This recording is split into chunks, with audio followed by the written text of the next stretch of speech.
Dans une ville que je visitais, on raconte l'histoire d'un gouverneur, un homme qui était né et avait grandi dans sa province et qui avait eu à un moment donné la grâce d'être nommé gouverneur de province. Il avait vu défiler beaucoup de farceurs, des menteurs au sommet de sa province. Et il s'était dit que lui devrait aller saisir le problème au plus bas niveau de la société, afin de savoir comment gérer sa province, afin de savoir comment apporter un souffle nouveau, afin de trouver la bonne formule pour répondre exactement aux attentes de la population.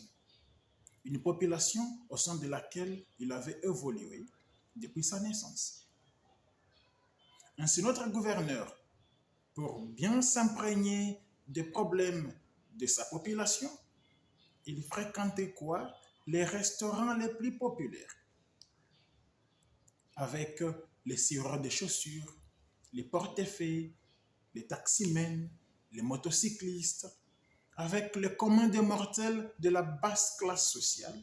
Il partageait des repas avec eux et après tout, pour montrer qu'il avait eu une certaine valeur, il distribuait des repas par-ci par-là. Il se rendait aussi dans des buvettes, dans des cabarets où l'on vendait des boissons locales, des boissons fortement alcoolisées, dans le but toujours de s'approcher de cette basse classe sociale afin de comprendre ce qu'elle avait comme problème, de saisir à la source le problème, le vrai problème, car ses prédécesseurs avaient toujours des rapports, selon lui, qui ne leur permettaient pas de saisir exactement les problèmes. Ainsi, lui avait jugé bon d'aller le chercher, d'aller le cueillir à la source. Il lui arrivait, notre bon gouverneur, de se présenter à son cabinet en état d'ébriété. Dans un tel état d'ébriété que parfois, il s'enfonçait dans son fauteuil de premier citoyen de la province où il s'engourdissait dans un sommeil profond, incapable de tenir un stylo, incapable de voir quoi que ce soit, de lire la moindre chose devant lui. Ainsi, un jour, après avoir fait sa randonnée à travers les restaurants de la basse classe sociale, il passa par un cabaret où il s'imbiba d'une boisson très fortement alcoolisée qui venait d'être mise au marché.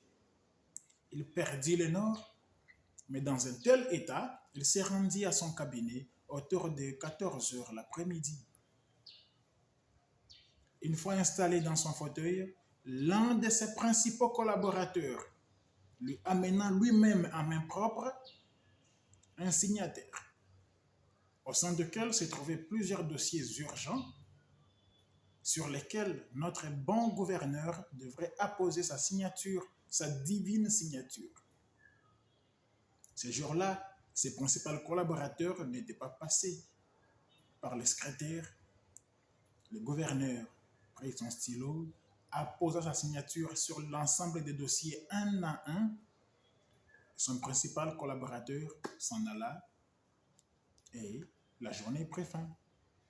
Mais quelques jours après, on s'est rendu compte que le gouverneur avait pillé la caisse de l'État. Les deniers publics y avaient manque de 5 millions de dollars américains.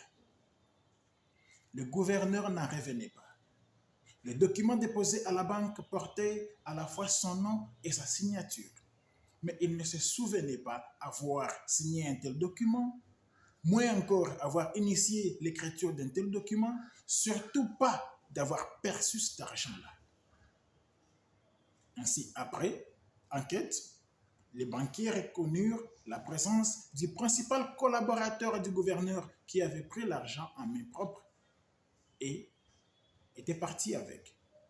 Ainsi, notre bon gouverneur interrogea son principal collaborateur qui reconnut avoir récupéré cet argent-là et qui dit au gouverneur qu'il lui avait remis le sac contenant la dite somme, mais que le gouverneur était dans un état d'ébriété totale. Ainsi, c'était au gouverneur de se rappeler où il avait mis les sacs contenant 5 millions de dollars qu'il n'avait jamais perçus. Mais vu son état d'ébriété, vu qu'il reconnaissait être le plus souvent dans la fumée lui-même, il perdit la tête. Mais au moins l'entourage reconnut que on lui avait joué un tour des cochons. Il fut mis de côté. Bien sûr, dans un pays où la loi ne fonctionne pas, il n'y a pas de poursuite, mais c'était sa mort politique assurée. La légèreté. La légèreté, cette attitude négative si négligée est très dangereuse. Par la légèreté, tu fixes un rendez-vous à quelqu'un et puis tu lui poses un lapin. Au lieu de présenter des excuses plus tard, tu te dis, ah, pour si peu de choses. Ton enfant est dans un état critique. Au lieu d'aller lui parler, tu te dis, ah, il s'en remettra. Le jour de l'anniversaire de ta femme, au lieu de lui trouver un cadeau, tu te dis, ah, on n'est plus de fiancés, à quoi servirait encore un cadeau à cet âge? Tu as eu un problème de langage, un écart de langage à l'égard d'un employé, à l'égard d'un ami. Au lieu de présenter des excuses, tu te dis, mais comment? C'est pas si grave que ça. Tu dois aller faire le sport le matin, tu te réveilles. Tu te dis, bon, seulement aujourd'hui, c'est pas si grave. Quelqu'un t'a offert un cadeau.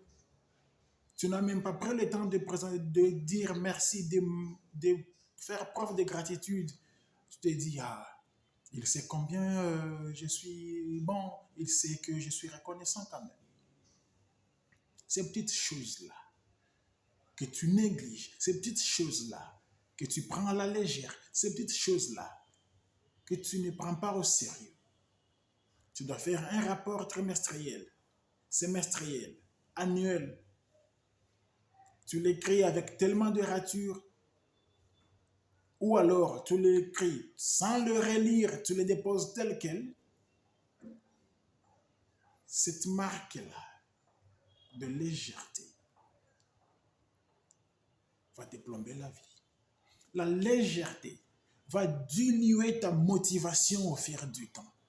La légèreté va émousser ta volonté au fil du temps. La légèreté va étouffer ta détermination au fil du temps. La légèreté va exténuer ta motivation au fil du temps. La légèreté va miner ta santé physique, spirituelle, psychique au fil du temps. Avec la légèreté, on retrouve tes chaussettes à la cuisine. Par la légèreté, tu mets tous tes habits. À un certain moment, il n'y en a plus. Tu commences à mettre encore des habits non lessivés. Par la légèreté, tu as un rendez-vous chez le médecin. Tu te dis, c'est pas grave. Je me sens déjà bien. Je n'irai pas au contrôle. C'est pas grave. Par la légèreté, tu passes à l'automédication au lieu d'aller passer des examens et savoir ce qui ne va pas. Par la légèreté, tu vas te suicider toi-même. Professionnellement, tu vas te suicider. Conjugalement, dans ta vie conjugale, tu vas te suicider. Dans ta famille, tu vas te suicider. Tu vas mettre à bas tout ce que tu es. Tes ennemis n'auront pas à échafauder des plans pour t'exterminer. Tes ennemis n'auront pas à se briser les manèges, à se sucer les manèges pour te mettre à bas. Quand ils savent que tu es léger, que tu fais preuve de légèreté, tout ce qu'ils feront, c'est être patient. Sachant que un jour, toi seul, leur ouvrira la porte. Ils seront seulement patients, sachant que toi-même, un jour, tu vas te noyer dans ta salive, uniquement dans ta salive. La légèreté. Elle t'amène à la procrastination, la légèreté. Elle t'amène à la paresse, la légèreté. Elle t'amène à la routine, la légèreté. Elle te rend si petit. Elle t'étouffe, elle t'asphyxie.